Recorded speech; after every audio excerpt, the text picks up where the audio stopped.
Vote দিয়েছে ISF কে বা যে কোনো দলকে। এবারে আপনারা যারা নেতৃত্ব, আপনাদের দায়িত্ব মানুষের ভোটার অধিকারকে, তাদের রাইটকে ঠিকভাবে গণনা করে তাদের কাছে পৌঁছে দেওয়া শেষ পর্যন্ত থাকবেন।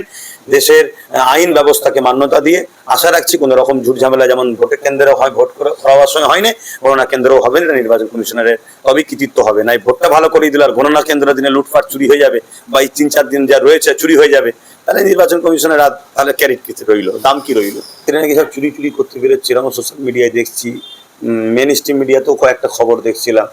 তাহলে এইসব চুরি চুরি করে আবার আগাবার কিছু প্ল্যান হচ্ছে না তো? তাই আমি বলবো নির্বাচন কমিশনার যে নামটা কামিয়েছে সেই নামটা আবার যেন এই 4-5 দিনে যেন ডুবে না যায়। তাই নির্বাচন কমিশনারকে সক্রিয় হতে হবে। মানুষ তার মত প্রয়োগ করেছে, সেটা বাক্সের মধ্যে রয়েছে, সেই বাক্স এখন নির্বাচন কমিশনের হাতে দায়িত্ব। নির্বাচন কমিশনের উচিত হবে মানুষের গণতন্ত্র অধিকার, তাদের মনের রাইটকে সঠিকভাবে 4 তারিখে খুলে দেওয়া, যার যেটা পছন্দ হচ্ছে সেটাকে ক্লিয়ার করে দেওয়া। নির্বাচন কমিশনার যদি চায় যে আমি বিজেপিকে জিতাবো, এটাও যেমন অন্যায়, অন্য কাউকে ইচ্ছা করে হারাবো সেটাও তেমন অন্যায়। মানুষ হার জিত, মানুষ যাকে যেটা চেয়েছে। আর এই যে এক্সিট পোলের কথা বলছেন, কোনো কোনো এক্সিট পোলে দেখছি বিজেপি আগিয়ে, কোনো কোনো জায়গায় যে টিএমসি আগিয়ে, কোনো কোনো জায়গায় যে বাম আগিয়ে, বাম আইএসএফ আগিয়ে। অতএব যার যেটা মাইন্ডে লাগছে করছে, এগুলো মেনে লাভ নাই। আমি মানুষকে বলবো আপনারা যাকে পছন্দ করেছেন দিয়েছেন, 4 তারিখে সব দুধকে দুধ পানিকে পানি হবে, অপেক্ষা করুন। আর যে কোনো দলের পক্ষ থেকে যারা গণনা কেন্দ্রে যাবেন, বিশেষ করে আইএসএফ এর পক্ষ থেকে যারা যাবেন, তাদেরকে বলবো ওই মিডিয়ার খপ্পরে পড়ে যেন হই হই করে ফেলবেন না। মিডিয়া হয়তো হঠাৎ করে দেখা যাবে বিজেপি 200 পার, ভয়ে সব পালিয়ে যাবেন না। টিএমসি 300 পার, আপনি বলবেন 300 সিট আছে নাকি? মমতা ব্যানার্জি তো বলছে আমি 300 পেতে পারি, 294 জায়গায় দেখছিলাম 300 পেতে পারি বলছে। তাহলে সেই জায়গায় এরকম শুনে যেন হয়ে যাবেন না। আপনি মানুষ তৃণমূল বিজেপি তাদের বিরোধীদের মনোবল ভেঙে দেওয়ার জন্য এই এক্সিট পোলগুলো করছে। হ্যাঁ অবশ্যই অবশ্যই, এটা মনোবল ভেঙে দিবার একটা ষড়যন্ত্র, এছাড়া আর কি হতে পারে? না কে ভোট দিয়েছে কাকে, কেউ আমি কাকে ভোট দিয়েছি কেউ জানে? কেউ জানে? ও ভাব চামাই দিয়েছে, এ ভাব চামাই দিয়েছে, ও ভাব চামাই দিয়েছে, এমনও তো হতে পারে আমি কেউ যে ভাবে না তাকে দিয়েছি। এর আগে যত নির্বাচন হয়েছে এত ভোট পড়েনি, বা এই মিশ্রম দেখা যাচ্ছে 10-15% ভোট বেশি পড়েছে। এই ভোটটা শাসকের দিকে যাবে কি বিরোধীদের দিকে যাবে, কোন দিকে যাবে? বিগত দিন আমরা যা দেখেছি, যখনই ভোট বেশি হয় তখনই বোঝা যায় সরকার পড়ে, এটা বিগত দিন আমরা দেখেছি। সেই জায়গায় আমরা আশা রাখবো বিজেপি থেকেও ভোট এবারে সরে গেছে, আর শাসকের এত ভোট যখন পড়ছে তার মানে শাসক বিরোধী হচ্ছে। আশা রাখবো বাকি আরো যারা আছে, আইএসএফ বলুন, বাম বলুন, কংগ্রেস বলুন, এই 3টে মিলেও যদি একটা সরকার তৈরি হয়ে যায় তাহলে সেটা আরো ভালো হবে। কেন একদিকে বিজেপি যেভাবে পুরো দেশ জুড়ে সন্ত্রাসী করেছে, জুলুম করছে, দেশকে বিক্রি করে ফেলছে, এটা যেমন অন্যায়। রাজ্য জুড়ে 15 বছর টিএমসিও যা করেছে সেটাও অন্যায়।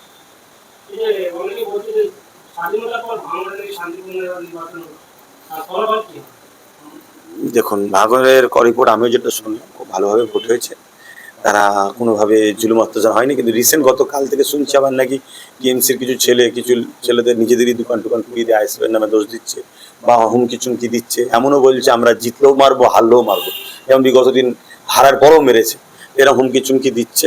তবে আমি মনে হয় আমি সবাইকে বলেছি যে দেখো, কেউ যদি প্রতিশোধ নেয় তুমি প্রতিশোধ নিয়ে, তোমরা তো সমাজ পরিবর্তন করতেছো, তাহলে সেটা যেন নষ্ট না হয়। এরা যা হুমকি চুমকি দিচ্ছে, আমার কতটা ব্যালেন্স থাকবে এটা বোঝার বিষয়। আর ভাঙরে এই যে ভোটটা হয়েছে, সবাই তো বলছে এরকম ভোট কখনো হয় না। আমি তো দেখেছি ধরুন 21-এ তখনও যেভাবে অশান্তি হয়েছিল, এবং ভোটের পরবর্তীতে আইএসএফ জিতার পরেও টিএমসির লোকেরা আইএসএফ এর লোকেদের উপর যেভাবে জুলুম করেছে, এমনকি জিতা এমএলএ কে পর্যন্ত ঢুকতে দেয়নি। তবে এবারে আইএসএফ এর যেটা রিপোর্ট পাওয়া যাচ্ছে, পরিস্থিতি কিন্তু অনেক ভালো, অনেক ভালো। এমনও হয়ে যেতে পারে 30টা জায়গায় সিট দিয়েছে, এমন কিছু ঘটনা ঘটেও যেতে পারে। আমি আইএসএফ এর আপনাদের চ্যানেলের মাধ্যমে বলবো, যারা আইএসএফ এর ক্যান্ডিডেট, যারা এজেন্ট করবেন, সেইভাবে বলে এজেন্ট তৈরি করুন, শেষ পর্যন্ত থাকতে হবে। হয়তো আপনি ভাবতে পারছেন না, দেখা যাবে আপনিও জিতে গেছেন। কেন? যেভাবে মানুষ বাইরে থেকে এসেছে, ভোট দিয়েছে, আর যেভাবে ভোটের পোলিং বেড়েছে, মানে এবারে 90, 92, 95%, কোনো কোনো জায়গায় 98%ও হয়েছে। এটা কিন্তু একটা বিরাট ব্যাপার আছে। আর নওশাদ সিদ্দিকীর ফেজ এখন সারা ভারতে, যারা বাইরে বাইরে থাকে তারাও কিন্তু দেখেছে সব নওশাদ সিদ্দিকী কি করছে। যেভাবে পর্যায়ী শ্রমিকদের ওপরে অত্যাচার হয়েছিল, তখন না শাসক সাথ দিয়েছিল আর বিজেপি অত্যাচার করেছে। তাই সেই জায়গায় নওশাদ সিদ্দিকী সেটা একজন হয়ে লড়াই করেছে, তার পিছনে যদি আরো 15, 20, 30টা হয়, আরো লড়াই করতে পারবে। এই জন্য একটা কিন্তু মিরাক্কেল কিছু ঘটনা ঘটতে চলে সেটা মনে হচ্ছে। নির্দিষ্টভাবে কিছু বলতে পারবো না, তবে আশা রাখছি আমরা 10-15-এর ওপর হয়তো যেতে পারে। দক্ষিণ 24 পরগনার মধ্যে ভোটের দিকে বেশি দেখতে পাচ্ছি, 97% মানুষ ভোট দিয়েছে। ক্যানিং পূর্বে ভালো তো এটা। এরপরও তো শুনেছি নাকি অনেক জায়গায় ভোটের এজেন্টদের উপরে জুলুম করেছে, অনেকে বলতে কয়েকটা জায়গায়। আর দ্বিতীয় নম্বর কথা হচ্ছে, যারা ভোট দিতে এসছে তাদের ঘরে হুমকি চুমকি দেওয়া হয়েছিল, তারপরেও তারা ভোট দিয়েছে। এবারে কেন এবারে ভোট পড়ার জন্য একটা কারণ আছে।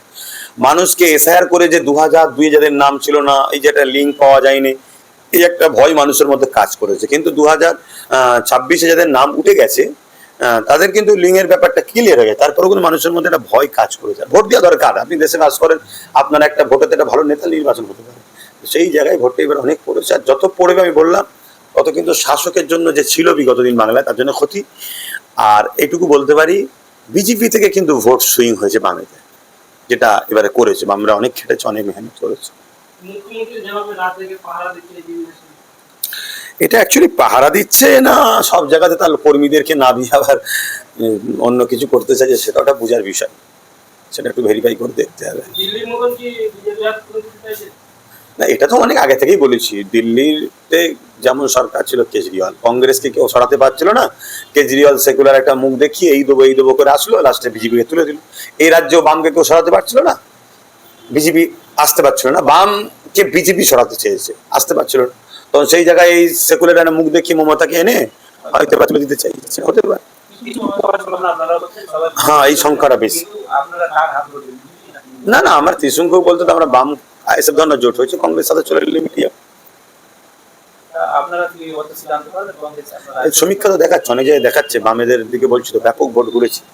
আইএসএফ অল্প যে জায়গায় দিয়েছে সব কটা জায়গাতেই ভালো রেজাল্টের দিকে চান্স আছে। এবারে রইল কংগ্রেস জোটে না এলেও কংগ্রেস বিভিন্ন জায়গাতে হয়তো ভালো রেজাল্ট করবে, এরকম একটা সমীক্ষা নিজে দেখাচ্ছে। সেই জায়গায় তো কংগ্রেস তো বিজেপির বিরুদ্ধে, কংগ্রেস টিএমসি কংগ্রেসকে পুরো খেয়ে নিয়েছে। আশা করছি কংগ্রেস নতুন করে টিএমসির সাথে যাবেন, সেই জায়গায় যদি কংগ্রেস আসে। আর এর চেয়ে বড় বিষয় হচ্ছে, কোনো তো এক্সিস্ট করলে এটাও দেখাচ্ছে যে বামই অনেক সিট পাচ্ছে আইএসএফ এর সাথে যদি একসাথে হয়ে যায়।